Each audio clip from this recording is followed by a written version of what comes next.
এই ভিডিওতে আমরা দেখব জাভাস্ক্রিপ্টের ফাংশনের আরো কিছু নতুন নতুন ফাংশন। তো চলো ভিডিওটি শুরু করি। প্রথমে আমরা যাব আমাদের এডিটরে। এখানে আমরা একটা জাভাস্ক্রিপ্ট 21 নামে একটি ফোল্ডার নিলাম, তাতে একটা ইন্ডেক্স প্রেস এবং দুইটা স্ক্রিপ্ট নিলাম, এবং দুইটা স্ক্রিপ্ট কেন নিলাম একটু পরে তোমরা দেখতে পাবে।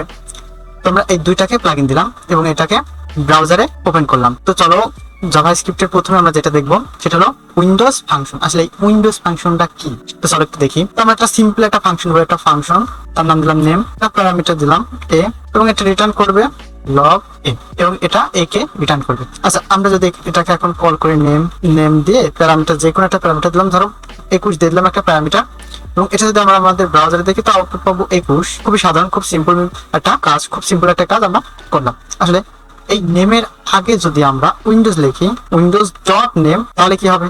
তাহলে সেম আউটপুট দিবে, কোনো সমস্যা নাই। আমরা উইন্ডোজের আগে কেন ডট দেবো বা এইসব অতিরিক্ত কেন ঝামেলা আনবো? তো আমি এবার বলি, আমরা এই ফাংশনটা লিখলাম এই স্ক্রিপ্টে, এবং আমরা যখন একটা গ্লোবালি কোনো ফাংশন কিওয়ার্ড দিয়ে ফাংশন লিখি, তো এটা গ্লোবাল ফাংশন হিসেবে পুরো ওয়েব পেজের উপর এটা কার্যকারী হয়।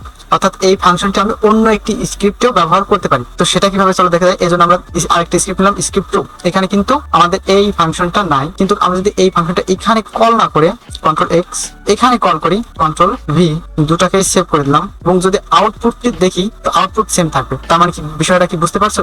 বিষয়টা যে আমরা একটা স্ক্রিপ্টে আমরা সহজ আমাদের একটা স্ক্রিপ্ট যখন আমরা লিখতে লিখতে অনেক বড় হয়ে যাবে, 400-500 লাইন বা তারও বেশি, 1000-2000 লাইন। ঠিক যত স্ক্রিপ্টটা বড় হবে আমাদের কোডগুলো ম্যানেজ করতে ঠিক ততই কঠিন লাগবে বা সমস্যা হবে। তো আমরা চাইলে এই স্ক্রিপ্ট গুলো যদি ভাগ ভাগ করে নিই, তাহলে ধরো একটা 1000 লাইনের কোড আমরা যদি দুইটা স্ক্রিপ্ট করতে 500 লাইন, তো 1000 লাইনের কোড ম্যানেজ করা থেকে 500 লাইনের কোড ম্যানেজ করা একটু হলো সহজ। তো বুঝতেই পারছো যে আমরা এক স্ক্রিপ্টে কোনো একটা ফাংশন লিখে উইন্ডোজ ডট করে ওই ফাংশনকে আমরা কল করতে পারি।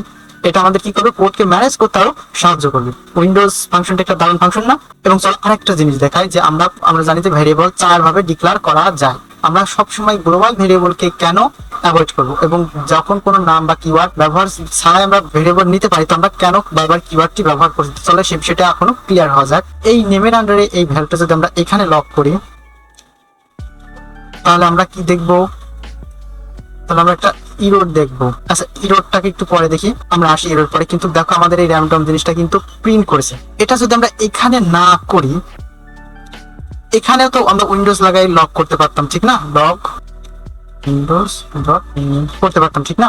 কারণ একটা স্ক্রিপ্টের নাম বাদে বা কোনো কিওয়ার্ড বাদে যদি কোনো ভেরিয়েবল ডিক্লেয়ার করা হয়, সেটা সব সময়ের জন্য গ্লোবাল ভেরিয়েবল। তো সেই অনুযায়ী আমরা গ্লোবাল ভেরিয়েবল গুলো উইন্ডোজের মাধ্যমে আমরা উইন্ডোজ ডট করে আমরা যেখানে খুশি সেখানে যে স্ক্রিপ্টে খুশি সেই স্ক্রিপ্টে ব্যবহার করতে পারি। তো সেই হিসাবে আমরা সেকেন্ড স্ক্রিপ্টে এটা ব্যবহার করতে পারবো, কিন্তু এখানে একটা ইরোড দিবে। আসলে এই ইরোডটি মূলত কেন দিচ্ছে? এই ইরোডটি মূলত দিচ্ছে হচ্ছে আমাদের দেখো এই ফাংশনের নেম এবং এটার নেম সমান একই হয়ে গেছে। এই জন্য আমি যদি এটাকে একটু চেঞ্জ করে দিই এবং যদি এটার লাস্টে একটু চেঞ্জ করে দিই, তাহলে কিন্তু আর এই ইরোডটি থাকবে না। এই জন্য আমি বারবার বলি যে গ্লোবাল ভেরিয়েবল নেওয়ার সময় ভেরিয়েবল গুলো সবসময় ইউনিক নেওয়া উচিত আর সবসময় অ্যাভয়েড করা উচিত, এর জন্য কোনো একটা ইরোড আসতে পারে। তো আশা করি বুঝতে পারছি উইন্ডোজ ফাংশন। চলো এবার দেখা যাক ফাংশন কনস্ট্রাক্টর। আচ্ছা, ফাংশন কনস্ট্রাক্টর অলরেডি আমরা করেছি, মানে আমরা যখন অবজেক্ট করেছিলাম তখন এটা অলরেডি করেছি। তো আবার চলো একটু দেখি। তো আমরা একটা লেট ফাংশন নিই, এফ ইভেন ফাংশন, এবং এখানে একটা নাম দিই পারসন, এবং তার কিছু প্যারামিটার দিলাম, নেম, এজ, আর ধরো আদার্স।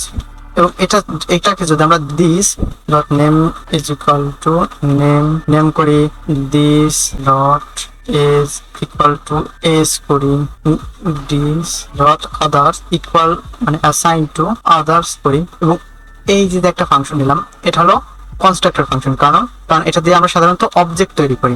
আমরা লেট নিলাম, আমরা অবজেক্ট 1 নাম ওবিজে অবজেক্ট 1 নিলাম, নিউ অপারেটরের মাধ্যমে আমরা পার্সনের অবজেক্ট তৈরি করি। আচ্ছা, আমরা কিন্তু যে প্যারামিটার গুলো ছিল তার আন্ডারে সেই নামগুলো দিয়ে দেবো। সাপোজ আমার নাম দিলাম মসনাবি S20, আদার্স ধরো কোন একটা নাম্বার আমি দিলাম, এটা একটা অবজেক্ট হয়ে গেল। আমরা চাইলে এরকম মাল্টিপল অবজেক্টও তৈরি করতে পারতাম। আমরা 1 অবজেক্ট 2 অবজেক্ট তৈরি করতে পারতাম, আমরা 3 অবজেক্ট তৈরি করতে পারতাম, আমরা 4টা অবজেক্ট তৈরি করতে পারতাম। আমরা চাইলে এখানে কোনো জিনিসও অন্য কোনো নামও অ্যাসাইন করে দিতে পারতাম, এখানে বয়সেরও চেঞ্জ করে দিতে পারতাম। অবশ্যই 2-3 কারোর বয়স হয় না, আমি জাস্ট র্যান্ডমলি নিয়ে নিলাম আর কি। প্রত্যেকটা অবজেক্টে অ্যাক্সেস করা যাবে এবং প্রত্যেকটা অবজেক্টে একটা অবজেক্টের প্রপার্টি ধারণ করবে। তো এটা হচ্ছিল মূলত কনস্ট্রাক্টর ফাংশন। তো চলো এবার আমরা আরো কিছু দারুণ কিছু ফাংশন দেখি। যেমন ধরো কল, অ্যাপ্লাই এবং বাইন্ড ফাংশন গুলো দেখি। তো কল, অ্যাপ্লাই এবং বাইন্ড ফাংশন এগুলো কি আগে একটু দেখি। আমরা অবজেক্টের ভিতরে আমরা একটা ফাংশনের ভিতরে অ্যারে পাস করাইছি, আমরা একটা ফাংশনের ভিতরে সাধারণ প্যারামিটার দিছি, এবং আমরা এখন একটা ফাংশনের ভিতরে এখন একটা প্যারামিটার হিসেবে অবজেক্টও দিতে পারি। কিভাবে চলো দেখি। চলো একটা অবজেক্ট নিলাম, তো তার আগে এগুলো আমি একটু কমেন্ট করে দিই। লেট obj1 নিলাম, তার ভিতরে একটা ফাংশন নিলাম, সাপোজ নেম একটা কিওয়ার্ড, তার ভিতরে আমরা একটা ফাংশন নিলাম। আচ্ছা আমরা a আর b দুটো প্যারামিটার নিলাম এবং আমরা রিটার্ন করলাম যে একটা টেমপ্লেটিং করলাম। টেমপ্লেটিং করার পর আমরা রিটার্ন করবো যে a and b আর তারপর লিখলাম দিস ডট আসাম রিলেশনশিপ বা সাম করে দিলাম। এটা হলো আমাদের একটা অবজেক্ট। চলো আমরা আরেকটা অবজেক্ট নিই। লেট obj2 অ্যাসাইন করে দিলাম সাম অ্যাসাইন সামের ভিতরে কি সাম কি এর ভিতরে কিছু আমরা ভ্যালু দিলাম, সাবধান ব্রাদার্স আসলে এখানে আমরা ঠিক দুইটা অবজেক্ট নিলাম। প্রথম অবজেক্ট, তার ভিতরে একটা ফাংশন, তার কিছু প্যারামিটার আছে এবং রিটার্ন করলাম a and b আর দিস ডট সাম। আসলে এই ফাংশনটিকে যদি আমরা কল করি বা অবজেক্ট 1 এর ফাংশনটিকে যদি আমরা কল করি, সাপোজ লগ করলাম অবজেক্ট 1 এবং এর ভিতরে ফাংশনকে নেমের আন্ডারে এই ফাংশনটি আছে তো নেম, এবং এর ভিতরে যেহেতু প্যারামিটার দিয়েছিলাম আমরা a আর b এর মান দেব। সাপোজ আমি x নিলাম আর y নিলাম, ঠিক তো?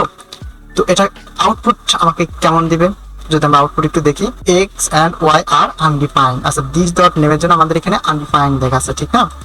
তো এই ফাংশনগুলো আমরা কিভাবে করি, এখানে আমরা কল লিখি ডট সি কল, এবং কলের পর আমাদের এই প্রথম যেটা নিবে সেটা অবজেক্ট নেবে obj2 এবং একটা কমা, ঠিক না? এবং যদি এটা দেখি তো x and y আর ব্রাদার্স, এবার কিন্তু ফুলফিল আমাদের রিটার্ন দিছে। তো এখানে কি হচ্ছে একটু আমি একটু বলি। এখানে প্রথম একটা অবজেক্ট, দ্বিতীয়টা একটা অবজেক্ট। আমরা জাভাস্ক্রিপ্টে অনেকগুলো একটা প্রজেক্টে অনেকগুলো অবজেক্ট নিতে পারি বা আমাদের প্রয়োজন হতে পারে। তখন কি দেখাচ্ছে আমরা একটা ফাংশন দরকার যে কিছু অংশ ওই ফাংশনের একটা অবজেক্টের ভিতরে অন্তর্ভুক্ত এবং কিছু অংশ আরেকটা অবজেক্টের ভিতরে অন্তর্ভুক্ত। তো এই দুইটা অবজেক্টের ভিতরে কিভাবে আমরা মিল করবো, তো সেই কারণে সেই জায়গা থেকেই এই কল, অ্যাপ্লাই এবং বাইন্ড এগুলো খুব কাজে আসে। তো কল কি করবে, অবজেক্ট প্রথম অবজেক্ট তার ফাংশন ইউজ করছে তার নাম, এবং কল করলাম কাকে দিয়ে, এই অবজেক্ট 2 এর ভিতরে যে কিওয়ার্ডটি আছে আমরা কিওয়ার্ডটা অলরেডি দেখো এখানে ব্যবহার করেছি। আমরা এই ফাংশনটিও এমন ভাবে ডিজাইন যেটা একটা আদার্স অবজেক্টের জন্য একটা বিহেভিয়ার বহন করে, ঠিক না? তো আমরা অবজেক্ট দিলাম এবং তার প্যারামিটার গুলো দিলাম এবং এটা আমাদের সুন্দরভাবে একটা আউটপুট দিল। দেখো এটা একটা অবজেক্ট, এই ফাংশনের ভিতরে আমরা একটা অবজেক্টকে পাস করলাম।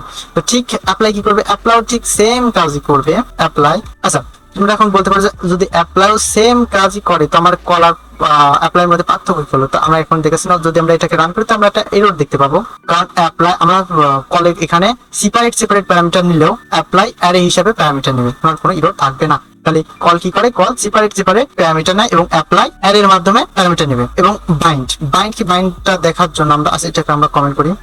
সো বাইন্ড কি করে, বাইন্ড একটা ডাইনামিক্যালি নতুন একটা ফাংশন তৈরি করে আমাকে দিবে, সেই ফাংশনটি আমরা কল করলেই সেটা কাজ করবে। তো চলো আমরা কনস্ট একটি ব্লক এলিমেন্ট এবং এরপর একটা ভেরিয়েবল, তারপর নিউ মনে হয় কোনো কিওয়ার্ড, আমরা কিওয়ার্ডের নাম অনুযায়ী কোনো ভেরিয়েবলকে অ্যাসাইন করতে পারি, তো নিউ 1 দিলাম, সমস্যা নেই। আচ্ছা নেওয়ার পর আমরা অবজেক্ট 1 তার ভিতরে ফাংশন ছিল নেম এবং সেখান থেকে বাইন্ড করলাম। বাইন্ড করার পর আমরা অবজেক্ট 2 এবং তার প্যারামিটার x আমরা c দিলাম, যাতে তোমরা একটু পার্থক্য বুঝতে পারো যে আসলে এটা পরিবর্তন হচ্ছে। নাহলে পরে দেখা যাচ্ছে যে তোমরা বলবা যে ভাই কির মধ্যে কি করলো, ওই একই জিনিস বারবার দেখানো। আসলে এরপর আমরা চলো কল করি লগ নিউ 1 জাস্ট এটাকে কল করে দিলাম, যেহেতু একটা ফাংশন তাই আমাদের প্যারেনথেসিস দেবো, প্যারেনথেসিস না দিলে এটা পুরোটাই ব্লক করবে অবশ্যই। আমরা a and c আর ব্রাদার্স দেখছো। তাহলে বাইন্ড কি করলো, অ্যাপ্লাই কিভাবে ব্যবহার করে, কল কিভাবে ব্যবহার করে, এগুলো আমরা দেখলাম। সাথে আমরা উইন্ডোজ ফাংশনও দেখলাম, আমরা কনস্ট্রাক্টর ফাংশনও দেখলাম। তো আজকের ভিডিও এই পর্যন্তই, দেখা হবে পরবর্তী ভিডিওতে। সুস্থ থাকবেন, ভালো থাকবেন এবং চ্যানেলটিকে অবশ্যই সাবস্ক্রাইব করবেন। আল্লাহ হাফেজ।